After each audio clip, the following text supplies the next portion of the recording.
56번 괄호 안에 들어갈 척도의 명칭이 순서대로 옳은 것은 주어진 내용들을 읽어가면서 척도의 명칭이 옳은 것을 한번 찾아보도록 하겠습니다.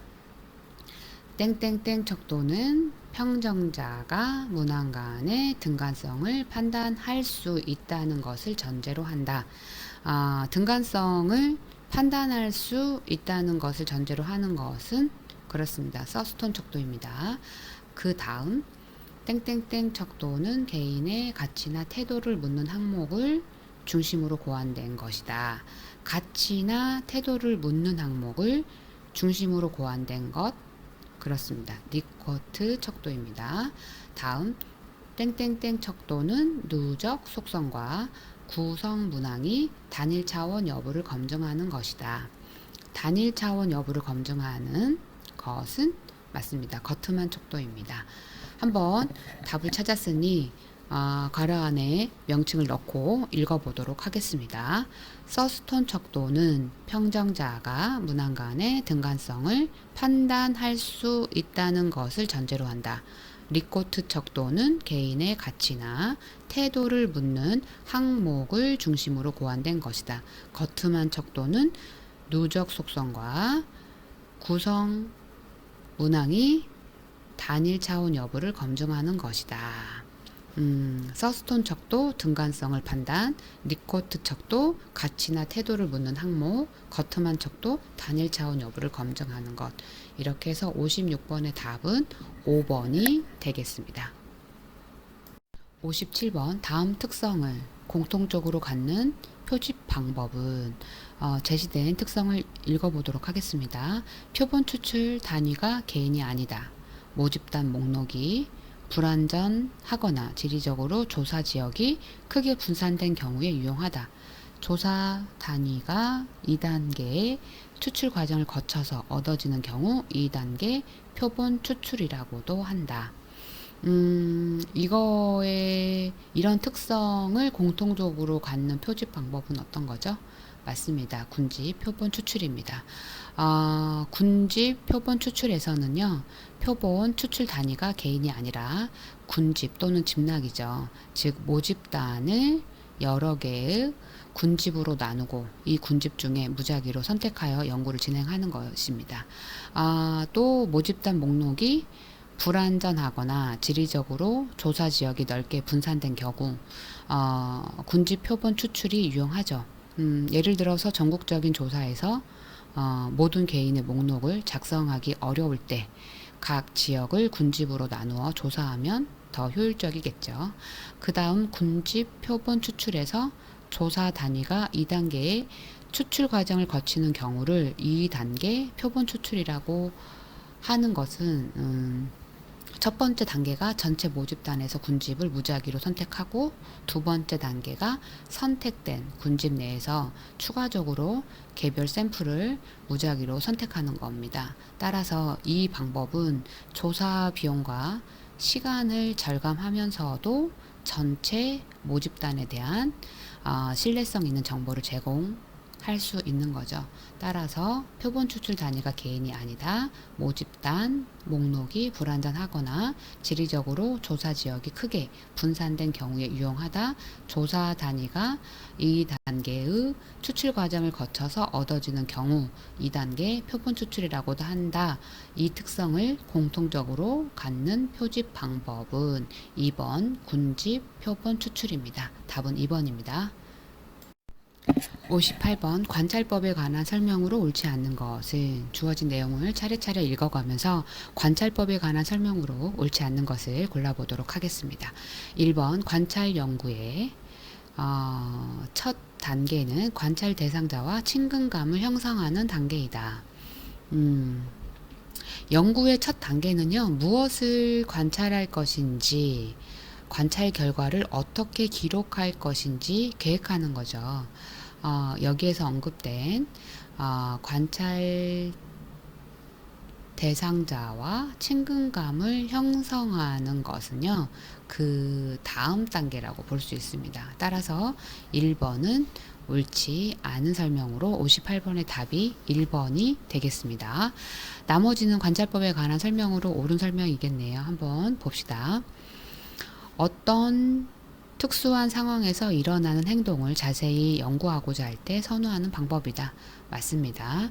관찰이라는 것은요, 어떤 특수한 상황에서 일어나는 행동을 자세히 연구하고자 할 때 선호하는 방법입니다. 3번 감각기관을 사용하여 자료를 수집하는 방법이다.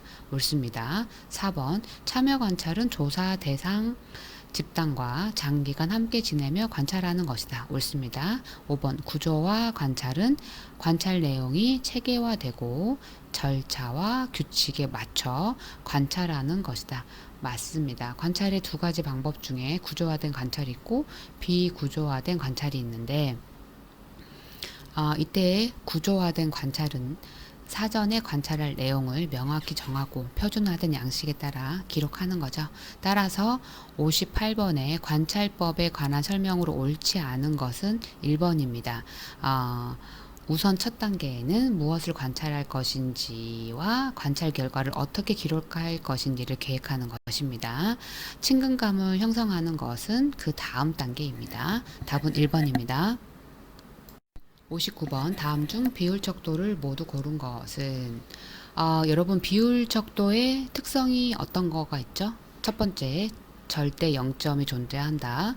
두 번째 측정값 간의 비율이 의미가 있다. 세 번째 사측 연산이 가능하다. 이런 특성이 있죠. 그렇다면 주어진 항목 중에 비율적도에 해당하는 것은 그렇습니다. 방문객 수나 소득액이죠. 그러면 리을과 미음 답은 3번이 되겠습니다.